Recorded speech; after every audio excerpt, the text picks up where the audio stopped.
All right, so Attorney Tim Anderson here with my favorite state senator, Amanda Chase.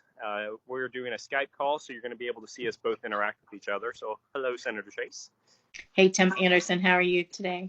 Good, beautiful day. I'm outside. You're inside. I have the better view for sure. So, all right, so let's talk about this. The controversy involving Senator Saslaw and Senator Howell and how they were a lot punitive towards the sheriffs in Virginia. So this is how I understand it. The budget comes up, and in the budget there was a $200 bonus for deputies this year with a 3% cost of living increase next year. And Senator Stanley wanted to make it a 3% increase this year and a 3% increase next year. That got shot down. And when it got shot down, Senator Saslaw told Senator Stanley the reason the Democrats voted against it was because some of the elected sheriffs said they weren't going to support some of the gun laws in Virginia that were being passed by the General Assembly. Is that all as accurate as I can say it in the minute that I did that? You did a great job. I'd also say the House had a different version. They wanted to give the Virginia State Police a 2% raise effective June the 10th and an additional increase based on each consecutive year of service with a 1% raise. The Senate plan, actually the raise went toward Virginia State Police salary increases effective August the 10th, and the Sheriff's Office's $200 bonus would be in December.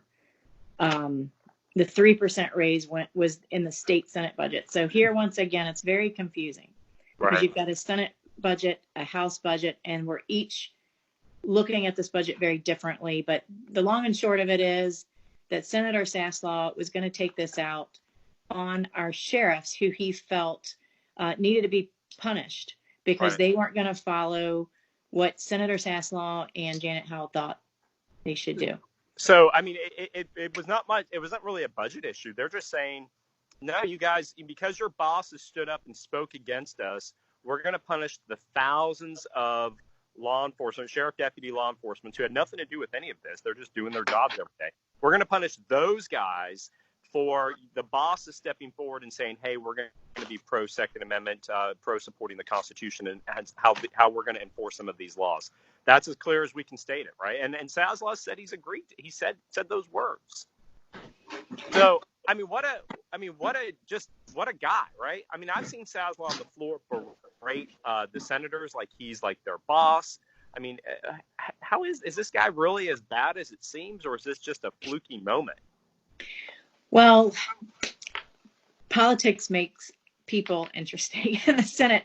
I've had Senator Saslaw to help me with some of my gun bills, interestingly enough, my freshman year in office.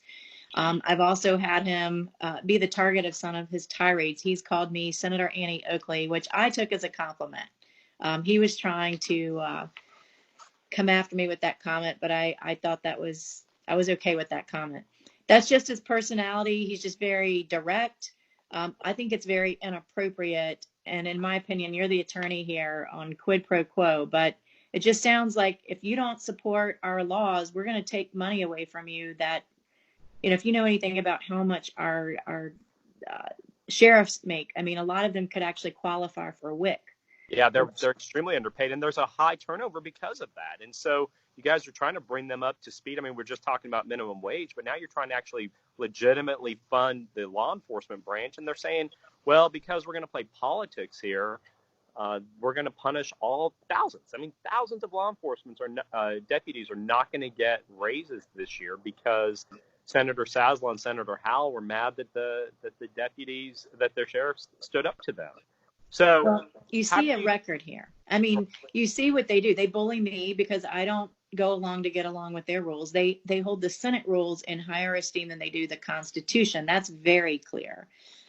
They're not afraid to seek retribution if you don't do what they think you should do. If you don't follow, they feel like they're really the bullies of the Senate. I mean, they think they can do whatever they want to, and nobody's going to hold them accountable. Well, that's changed this year because I'm holding them accountable.